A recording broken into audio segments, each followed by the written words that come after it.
Deuteronomio 39 dice: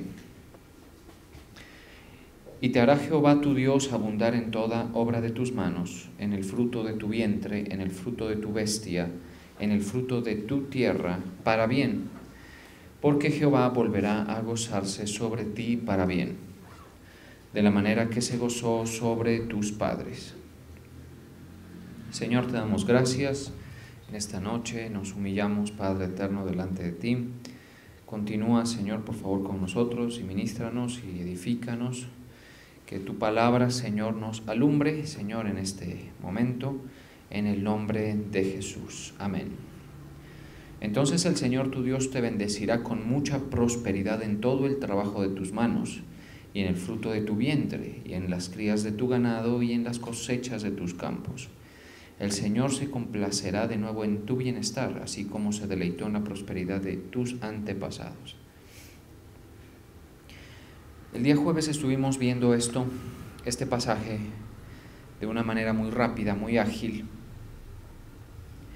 Tiene que ver este pasaje con las bendiciones a la obediencia, y básicamente en este particular capítulo 30 de Deuteronomio son las condiciones para la restauración y la bendición. Así lo titula la Biblia Reina Valera de 1960, las condiciones para la restauración y la bendición.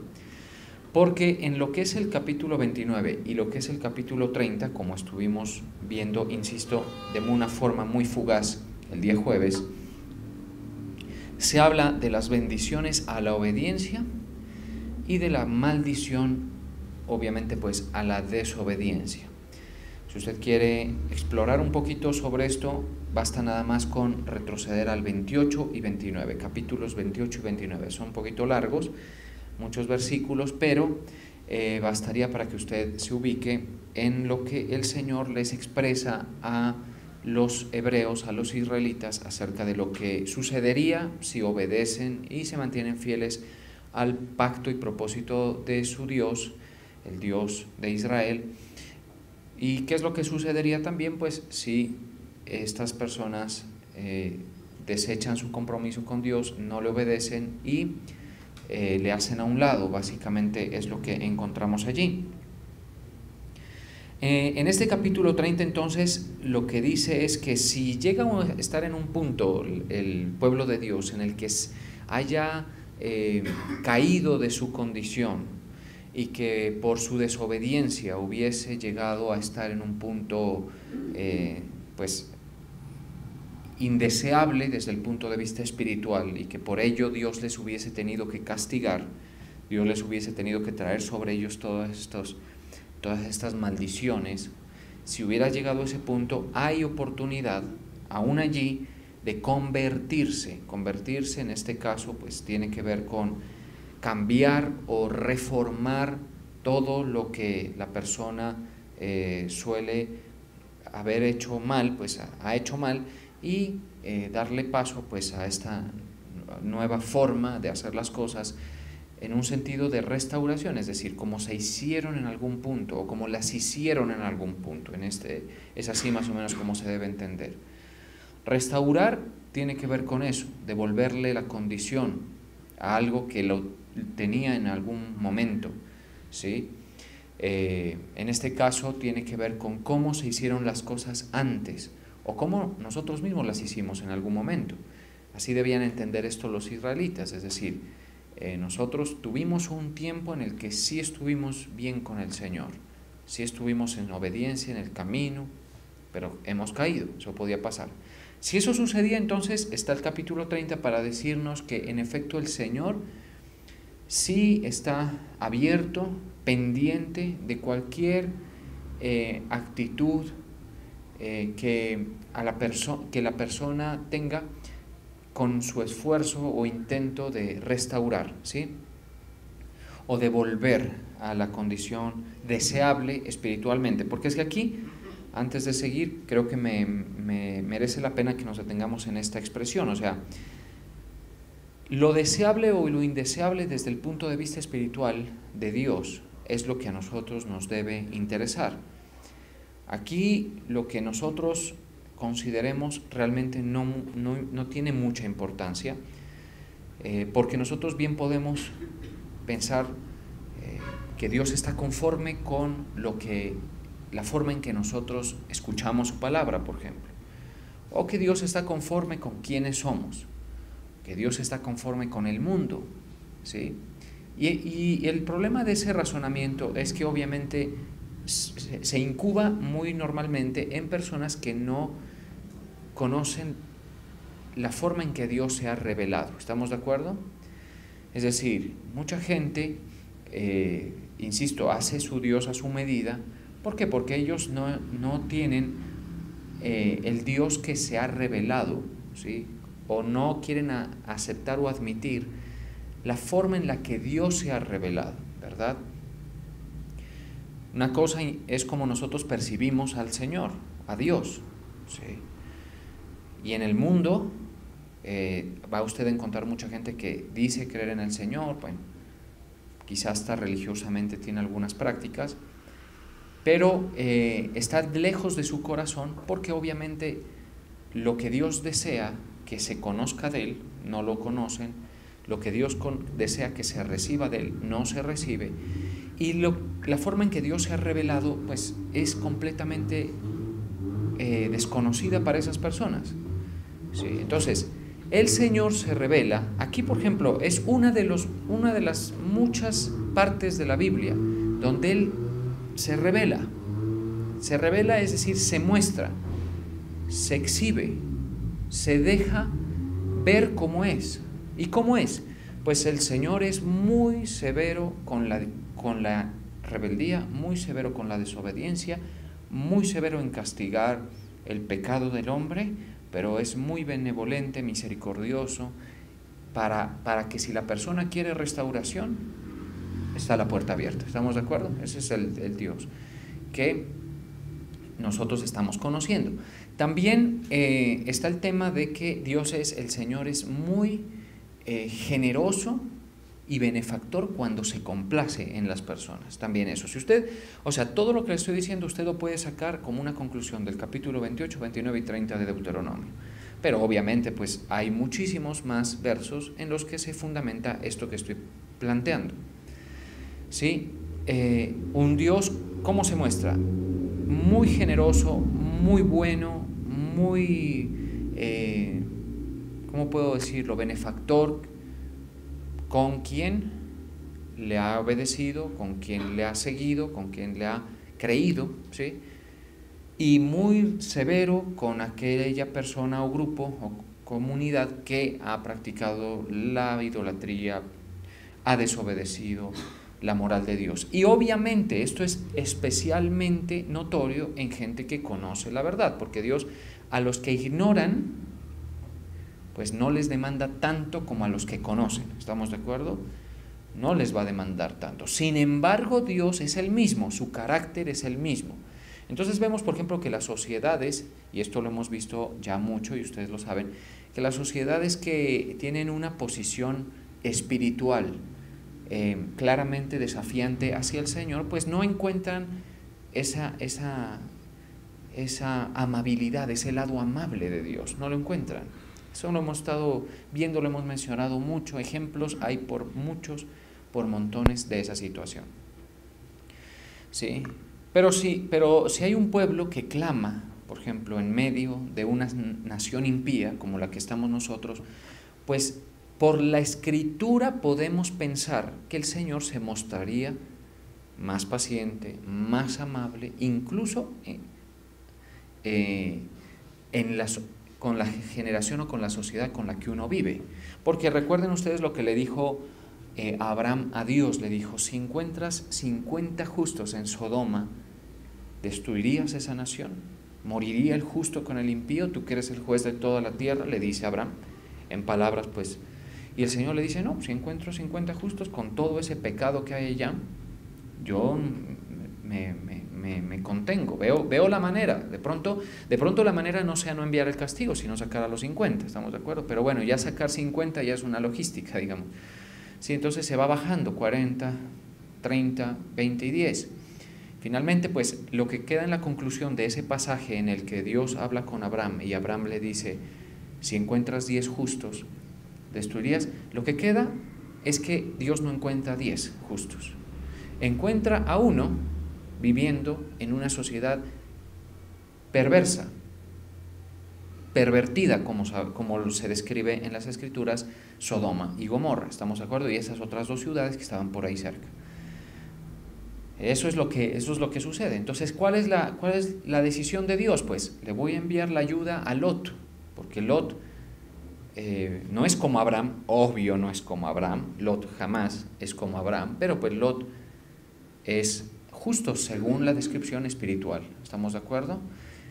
Entonces le voy a enviar la ayuda y lo voy a sacar y voy a enviar el castigo. Esa es la revelación de Dios, así se revela el Señor, ¿estamos de acuerdo? Entonces, eso de que haya gente en una nación pidiendo misericordia no es algo que Dios toma a la ligera, porque obviamente hay un pueblo que clama o que está interesado en agradarle al Señor. Y es en donde hoy nos vamos a centrar para desarrollar lo que se tocó el día jueves. El día jueves leíamos lo siguiente, y te hará Jehová tu Dios abundar en toda obra de tus manos. Es decir, que uno tenga trabajo, abundancia de trabajo en el sentido de que uno tenga un, digamos, flujo productivo y económico saludable, ¿sí? De eso es de lo que el Señor les da, mire, a la gente, o podría dar. Te hará Jehová tu Dios abundar en toda obra de tus manos. Veamos cómo lo dice acá las versiones más modernas que encontramos.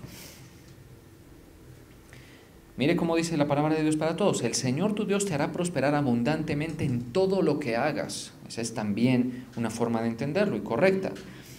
Tendrás muchos hijos, dice. Tus animales tendrán muchas crías. Esto todos son términos de expansión, de crecimiento, de bendición, de tener más de lo que se tenía antes. Ya les voy a explicar cómo debemos entenderlo hasta aquí, porque hay que saber cortar hay que saber discernir lo que el Señor nos expresa. Y tu tierra producirá muchas cosechas. Estoy leyendo la palabra de Dios para todos. ¿Sí? O sea, ese Dios como se ha revelado es benévolo, le encanta el bienestar de la gente. Si usted piensa en Dios, a Él le gusta ver a la gente bien, al ser humano bien, ¿sí? Por eso cuando Él pone al hombre en el huerto del Edén, Él lo pone a disponer de todos los recursos que el hombre puede necesitar para su bienestar, ¿sí? Porque lo curioso de la tierra es que contiene todo lo necesario para que el hombre puede necesitar para su bienestar. ¿Estamos de acuerdo? Ahí están los minerales, la sal, el potasio, el yodo, el sodio, bueno, tantas vainas. Tenemos la mismísima agua, pues que sin eso no hay nada, ¿estamos de acuerdo? Pero también tenemos toda una oferta de recursos a la disposición del hombre. Y ya no solamente a nivel de mera supervivencia, sino a nivel de casi placer. Así es el asunto. Eso es lo que hizo Dios, ¿sí? Pero cuando Dios está enojado, Él cierra su bendición. ¿Estamos de acuerdo? Y eso nadie lo quiere. ¿Estamos de acuerdo? Nadie debería estar en esa posición. Pero obviamente lo que Dios quiere en muchos momentos no se da porque Él no quisiera ver a la gente estar sufriendo. Él no quiere ver a la gente padeciendo. Él no quiere ver a la gente enferma. Así es. Si usted está enfermo, por ejemplo, padece alguna dolencia, alguna necesidad, Dios no es que esté contento sobándose las manos con eso, no. La enfermedad tiene sus razones desde el punto de vista teológico. Y la más básica, para no entrar en temas de culpabilidad y todo, es que básicamente cuando entró el pecado, entró la muerte y con ella el deterioro. ¿Estamos de acuerdo? Entonces ya la enfermedad, los defectos, todo eso son viables. Pero cuando vemos que Dios, por ejemplo, si usted lee Deuteronomio 29, va a ver que Dios envía enfermedades específicas sobre los que desobedecen, ¿sí? Ahora, uno puede decir, yo estoy enfermo, por ejemplo, soy un desobediente. Pues es que ahí es donde debemos entender el asunto. Ya si usted, por ejemplo, tiene una dolencia hoy, por supuesto que es algo que Dios no quiere, pero no hubiese querido que suceda, puede deberse a una malformación congénita, puede deberse a los malos hábitos de la persona, pero como base se debe a la enemistad con Dios, desde tiempos pues milenarios en nuestro caso, ¿sí? Milenarios, ¿sí? Se debe a eso. Ahora, nosotros quisiéramos decir, no, eso es normal, así es normal. No, porque eso no va a suceder cuando el Señor nos lleve a su presencia. ¿Estamos de acuerdo? Cuando el Señor nos lleve a su presencia, experimentaremos una salud que en el mundo hoy no conoce, porque hoy hasta los más sanos algo les duele. ¿Estamos de acuerdo? Si no es una cosa, es otra.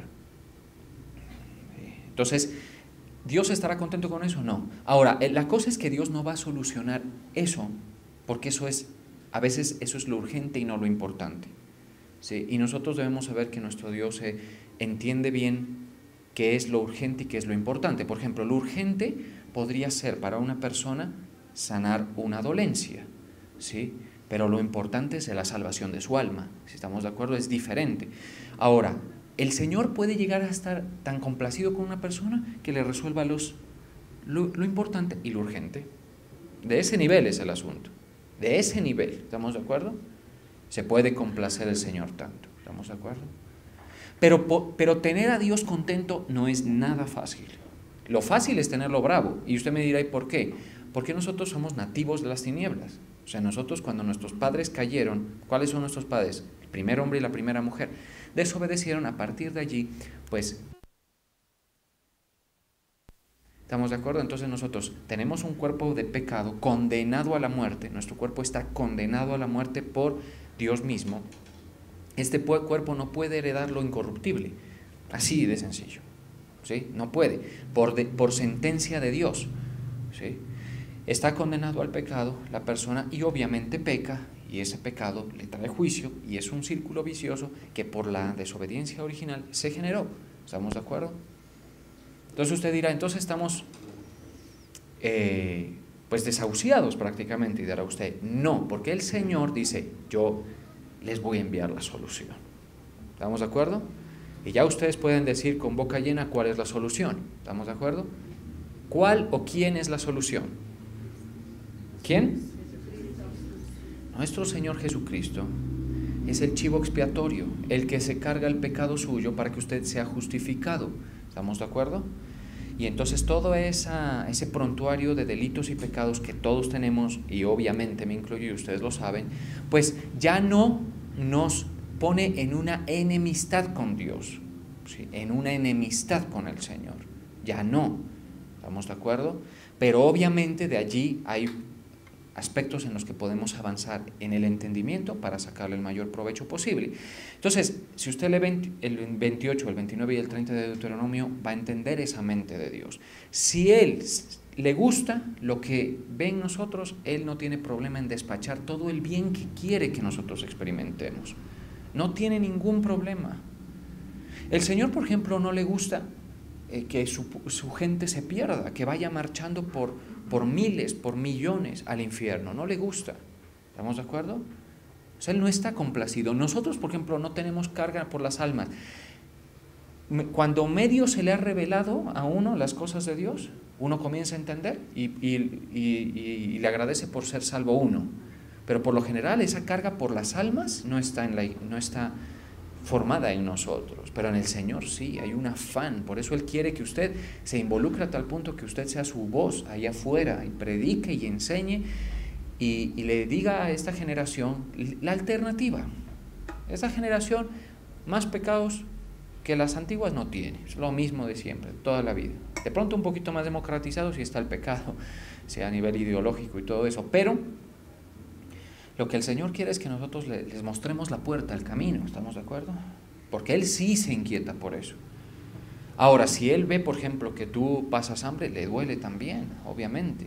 Si tú tienes un dolor de esos que te postran, también el Señor no está conforme con eso. Su corazón se siente, el corazón de Padre, de Creador, Él siente el dolor de la criatura, Él siente el dolor. Por eso es que no le gusta, por ejemplo, el aborto, porque el aborto pues es imagínense, la forma más que podemos decir eso es, no, delante de los ojos de Dios abominable, ¿estamos de acuerdo?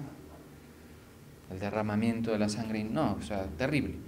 ¿Sí? Pero no le gusta también, o sea, no le gusta en general el padecimiento de la gente. Y no se crean el cuento del mundo, porque incluso uno quiere caer en eso de vez en cuando, de creerse el cuento de que todo está bien, todo está... No, si usted quiere ver la realidad del hombre, dése una vueltica por el cementerio o por el hospital. Ese es las cárceles, ¿estamos de acuerdo? Porque a veces nosotros vivimos como en una mentalidad vana, es decir, no, todo está bien, no, todo no está bien, y eso que te lo está diciendo alguien que no creo que la pase tan mal. O sea, el Señor nos ha dado experiencias agradables, junto con otros traguitos, pues que no los podría yo calificar igual, pero lo cierto es que el mundo, la realidad del mundo se ve en el hospital, ahí se ve en el cementerio, ahí se ve, esa es la realidad del hombre, ¿estamos de acuerdo?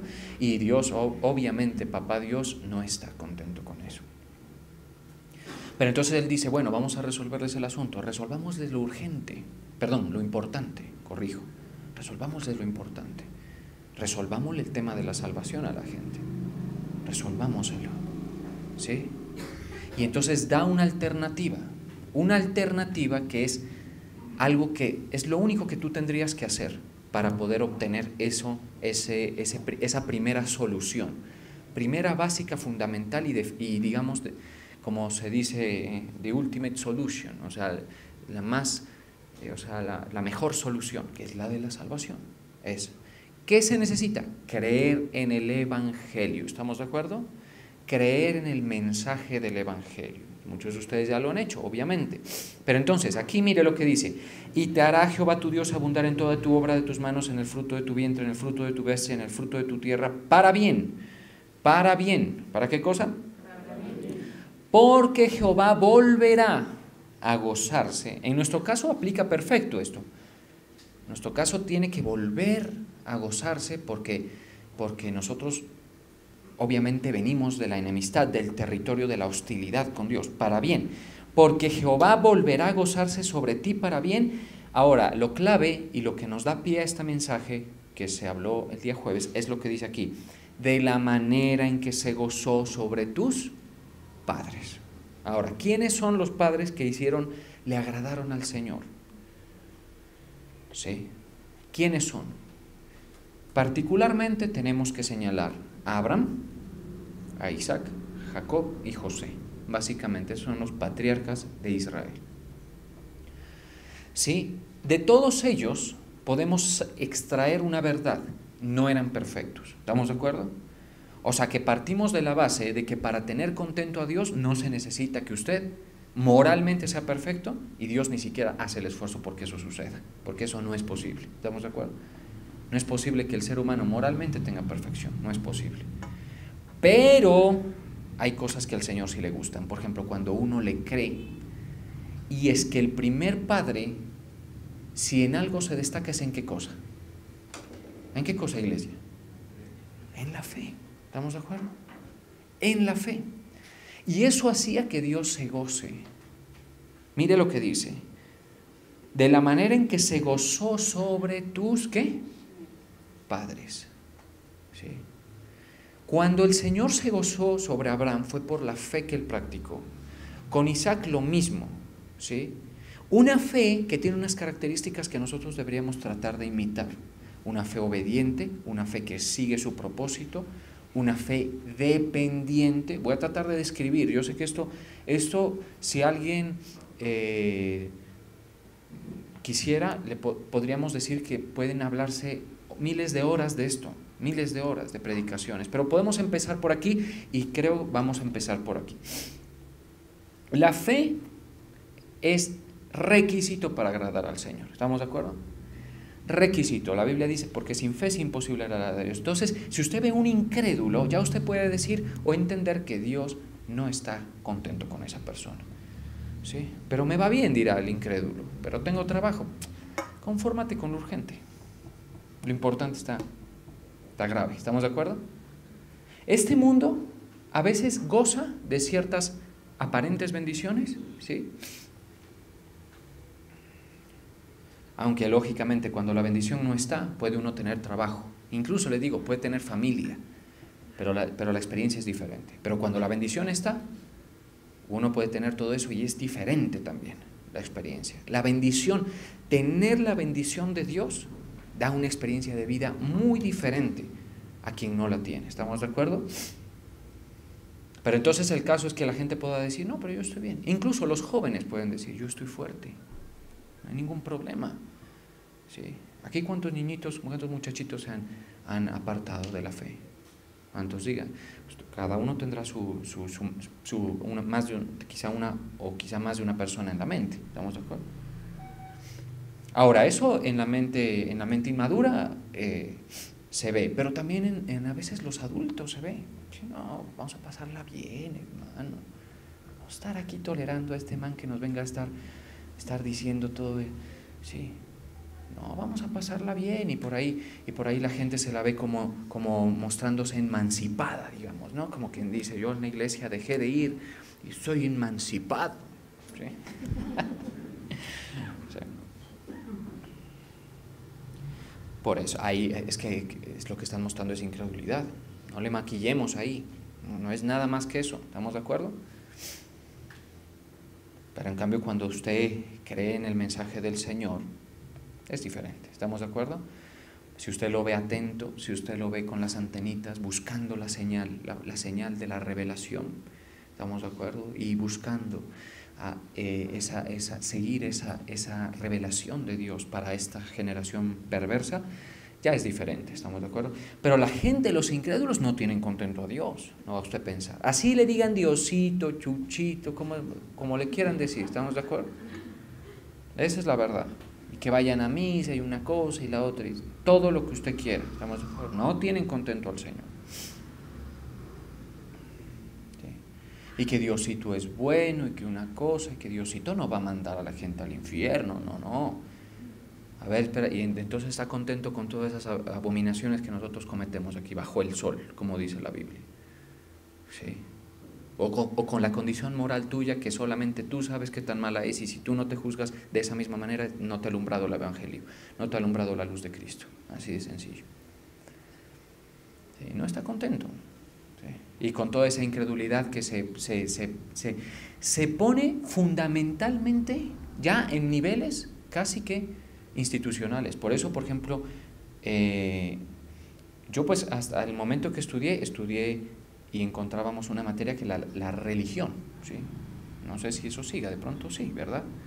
De pronto sí. Obviamente no es que sirva para mucho, pero por lo menos, ¿sí? No sé, si hubiera alguien, un profe de religión, que por lo menos cogiera la escritura y leyera, ¿sí? Para decirle a los niñitos, para decirle a los chiquitos que Papá Dios nos envió una solución. ¿Estamos de acuerdo? No creo que se llegue a ese punto, porque son ciegos, no conocen la verdad. ¿Estamos de acuerdo? Pero las ciencias son las primeras que sacan a Dios del medio. Por eso la gente dice, no, nosotros no somos creados, nosotros somos evolucionados. ¿Sí? Ahora usted me dirá, pero usted ¿quién es para bravearla la ciencia? Alguien dijo por ahí, la ciencia te aleja de Dios cuando la conoces superficialmente, pero cuando la conoces a profundidad te acerca, porque la única explicación para ciertas cosas es Dios. ¿Estamos de acuerdo? Ya ni recuerdo quién fue que dijo eso, pero lo cierto es que el Dios no está contento con el mundo, hermano. ¿Sí? Y yo sé que muchos de ustedes que lo entienden a la perfección porque han estado siendo edificados, ¿sí? Pero otros no, otros todavía viven en la fascinación, en el engaño, ¿sí? Tomando para sí una forma de Dios que Él no ha revelado. ¿Estamos de acuerdo? Pero bueno, lo cierto es que en los padres Él se gozó, y se gozó en gente pecadora, pero no porque pecaban. ¿Sí? Por eso cuando a David falló, Dios le hizo caer su juicio y duro. Y nosotros debemos saber que nosotros nos ponemos tercos, pecando, y no vamos a salir bien librados. Si no nos va del todo mal, por lo menos el pecado no va a ser una piedra de tropiezo que va a minar nuestro proceso con el Señor grave. Y usted me dice, ¿y cómo solucionamos eso si somos moralmente pues sencillos? No dedicarse, no practicarlo, sencillo. ¿Sí? El murmurador, pues no practique la murmuración, ¿estamos de acuerdo? Usted va a murmurar en su mente, porque esa es la condición moral. Por eso nosotros somos los grandes murmuradores en la mente, ¿estamos de acuerdo? Hablamos mal de todos, hermano. ¿Viste cómo fue una cosa? ¿Viste? No, qué terrible. Esa es nuestra condición moral. Pero ya lo otro es practicarlo, ser el ventilador del chisme de la iglesia, digamos, ¿sí? O el que habla mal de todos y que raja del uno y raja del otro y viste, ¿sí? Cuidado con eso. La práctica es el asunto, la práctica. Mucha atención a lo que estoy diciendo, ¿sí? Entonces, eran pecadores, pero obviamente se apartaron, ¿sí? Por eso Abraham no trae consigo las idolatrías de Ur de los caldeos, no la trae, él se aparta. Entonces, el primer dato que podemos extraer de lo que hizo que Dios se gozara en Abraham es que él le obedeció el llamado. La verdadera fe, y aquí nadie se deje meter un golazo, la verdadera fe obedece el llamado del Señor.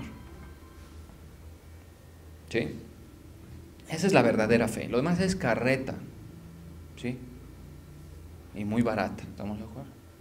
La verdadera fe es la que obedece el llamado del Señor. Dios le dijo a Abraham, vamos a leer eso, en Génesis, mire, en Génesis 12:1, ni siquiera se llamaba Abraham, sino Abram. Dice, pero Dios, Génesis 12:1, pero Jehová había dicho a Abram, vete de tu tierra y de tu parentela, de la casa de tu padre, a la tierra que te mostraré. Y haré de ti una nación grande, y te bendeciré y engrandeceré tu nombre, y serás bendición. Bendeciré a los que te bendijeren, y a los que te maldijeren maldeciré, y serán benditos en ti todas las familias de la tierra. ¿Se da usted cuenta que todo es en futuro? Haré, pondré, bendeciré, maldeciré, todo esto. El proceso de Abraham estaba iniciando allí. Es igual cuando tú estás iniciando el proceso con el Señor. El llamado del Señor, el primer llamado, aquí no es que vamos, te voy a bendecir, que maldeciré a los que te maldigan, que te bendeciré a los que te bendigan. No. El primero con nosotros es arrepiéntase, compadre, ¿sí? Es el primero. Para nosotros es diferente el planteamiento, el enunciado del mensaje, ¿sí? El enunciado es diferente. Para nosotros arrepentíos y creer en el Evangelio. Si una persona no tiene eso, está sin base, y todo lo demás que busque de Dios no lo va a obtener, ¿sí? Por eso es que hay gente buscando añadiduras, y las añadiduras no llegan. ¿Por qué no llegan? Sencillo, no llegan porque pues no está la base. Entonces, ¿por qué es diferente? Usted me dirá, ¿y por qué Abraham le pide una cosa? Por las dispensaciones. Las dispensaciones de Dios son momentos en los que Él revela aspectos de su voluntad. Obviamente para Abraham era distinto, porque él era el pionero, ¿sí? Él pudo ser, junto con algunos antiguos, de las primeras personas que llegó a ese lugar que acondicionaron, que es el seno de Abraham, en un lugar bajo tierra, donde estaban las almas de las personas que no merecían un castigo como el infierno, pero que tampoco merecían el cielo. Abraham estaba allí. ¿Estamos de acuerdo? Ahí de pronto podemos mencionar, aunque esto teológicamente es arriesgado decirlo, pero podemos pensar que, bueno, están los Job, que se piensa que vivió por tiempos parecidos a los de Abraham, ¿sí? Ahí están ellos. Y están los antiguos, Isaac, está Samuel probablemente, todos ellos en el seno de Abraham. O sea, Abraham vive una dispensación de Dios diferente. Ya luego viene nuestro Señor Jesucristo y desciende a las partes más profundas de la tierra y dice que toma consigo y lleva consigo la cautividad, y la cautividad es esas personas, y las lleva ya justificadas a la gloria de Dios. ¿Estamos de acuerdo? Solamente hay unas personas que es así, parece ser que pasaron derecho, que son Moisés, Elías y Enoc, parece ser, ¿sí? por revelaciones del Nuevo y del Antiguo Testamento. Ahora, todo esto ¿por qué es importante? Porque usted me dirá, pero yo quiero lo que Abraham lo llamaron a heredar. Tranquilo, hermano, yo también. O sea, eso de que te digan a ti esto, mire, a la tierra que te mostraré, y haré de ti una nación grande, y te bendeciré y te engrandeceré tu nombre, y serás bendición. Pues cualquiera que tenga algo de perspectiva puede decir, eso es bueno. Bendeciré, pero a mí lo que más me gusta es esto, bendeciré a los que te bendijeren, y a los que te maldijeren, maldeciré. O sea, estoy de tu lado, yo estoy de tu lado. El que se meta contigo, se mete conmigo. ¿Qué tal eso que Dios le dice que hará? Dice que hará. ¿Estamos de acuerdo? Pues tranquilo, si tú quieres algo de lo que Dios le dio a Abraham, en Cristo se puede obtener. ¿Lo creemos?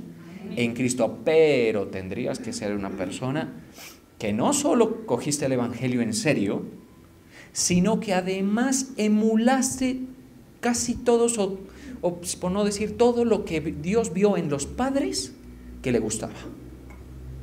¿Me está siguiendo usted? Porque hay gente mediocre incluso para la práctica del Evangelio. Entonces no vas a pensar que el Señor va a... No, pues, como quien dice, admirable personaje de fe el que se congrega en la iglesia de San Vicente. Sí, no. Nosotros somos, y me incluyo, un perfil de creyente bastante flojo, la verdad.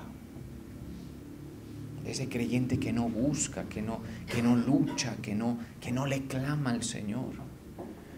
Sí, que predica poco a la gente, a la sociedad, que es vergonzante con sus convicciones.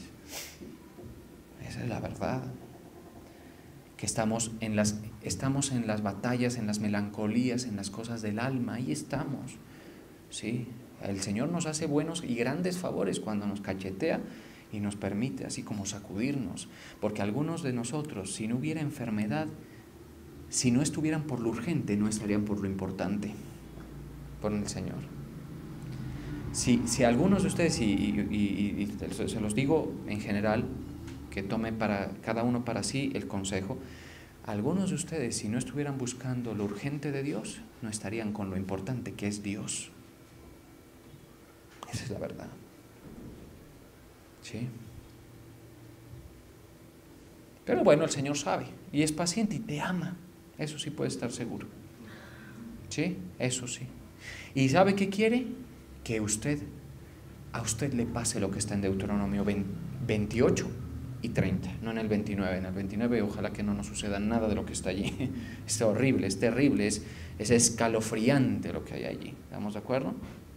Entonces eso es lo que el Señor quiere que le pase. Entonces usted ya le creyó al Señor el Evangelio, le siguió el llamado a arrepentirse, y el Señor lo comienza a llamar a lo que llamamos los cristianos novedad de vida, que es todo lo que resulta de la obediencia a la fe.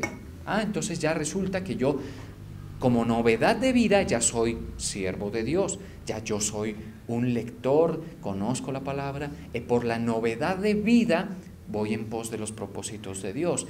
Si una persona, atención a esto, iglesia, si una persona hoy en este siglo XXI, ¿sí?, que no crea usted que es un enunciado a favor sino en contra, porque los antiguos no tenían ni Biblia, no tenían ni ley, y tenían la antena y la brújula puesta con Dios. Imagínense ese Abraham, lo que es Enoc, lo que es Job. Impresionante, ¿estamos de acuerdo? O sea, que nosotros no es que estemos haciendo, nosotros los de ahora somos mejores. ¿Cuál? Pero si usted, cristiano del siglo XXI, ha creído el Evangelio, ha creído el llamado al arrepentimiento, ha seguido al Señor y se vuelve su discípulo, ojo, obedece a la fe, atención, imita a estas personas en sus conductas de dependencia, de sumisión y de honra, usted puede ser que sí logre que el Señor se agrade de usted de una forma especial. ¿Estamos de acuerdo? Ahí están los que hacen sacrificios, por ejemplo. Porque si usted quiere coger, ¿qué hacía Abraham? Sacrificios al Señor. Él le sacrificaba lo gordito, lo bonito, lo que amaba a su hijo. Terrible. ¿Qué nivel de fe? ¿Estamos de acuerdo? Y hay gente que no le sacrifica ni siquiera el sacrificio de alabanza. ¿Sí? Y quieren a un Dios amplio que despache, que bendiga, y porque a mí no. Por favor, si tú ni siquiera le dices aleluya al Señor. ¿Sí? Tú no le dices. Hay gente que tú vas a encontrar con un nudo en la garganta para decir gloria a Dios, pero que lo oigan y que uno le dé la gloria al Señor delante de la gente. ¿Sí? Con verdadero sentido de las cosas. Esa es la verdad. ¿Sí? Entonces, ¿qué sacrificios va a presentar la gente? Porque lo que Dios, como se gozó en tus padres, ¿y qué había en los padres? Pues eso, la fe dependiente, la fe que honra, la fe que sacrifica, la fe que se aferra al propósito de Dios, como Jacob, que dijo, no te suelto hasta que no me bendigas, y me busco, buscarnos nuestro lugar en el plantío del Señor. La sociedad no le regala nada a uno, ¿cierto? ¿Y por qué Dios va a tener que hacerlo? Esto es de gente que busca, que quiere, que le dice, Señor, estoy aquí. ¿Estamos de acuerdo? Entonces, cuando dice que te va a bendecir en todos los sentidos, el Señor nos bendecirá en esta vida en la medida en la que sea, ojo, saludable y justo. ¿Me escucha? Saludable y justo. A veces la bendición de Dios podría no ser del todo saludable para nosotros, porque nuestro alma mejor, se podría perder. La bendición cuando cae sobre una persona y le da comodidad, por ejemplo, y le da recursos, y le da alegría, muy fácilmente y muy comúnmente el corazón comienza a menospreciar al Señor. Comienza a menospreciar el momento de la alabanza, comienza a menospreciar la búsqueda del Señor, comienza a hacerlo. ¿Sí? Entonces, que Dios se goce en una persona no es que sea un tema, pero si el Señor permite vamos a ir hablando sobre eso. ¿Podemos empezar por dónde? Por algún paso que la mayoría de ustedes ya han dado, y eso sí se los reconozco, y es creer en el Evangelio, pero de verdad. ¿Sí? Porque el primer llamado para usted es arrepentirse.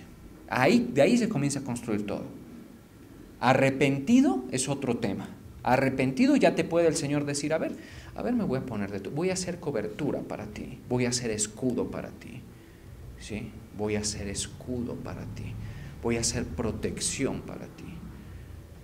¿Sí? Voy a darte una experiencia agradable. ¿Sí? Voy a bendecir la obra de tus manos, por ejemplo. ¿Les interesa eso, iglesia? Eso es urgente, no se olvide. Lo más importante es el Señor, lo más importante es el alma. ¿Sí? Y si tú buscas lo importante, no tendrías por qué buscar lo urgente. Aunque en esta vida no todo será completo, pero estará presente la mano de Dios en lo urgente, así como estuvo ya en lo importante. ¿Estamos de acuerdo? Entonces, si nosotros, por ejemplo, necesito trabajo, claro, y el Señor no quiere un trabajo de esos que la gente, pues en la mayoría de casos tiene, que son trabajos supremamente extenuantes, sacrificados, mal remunerados, eso no. ¿Sí?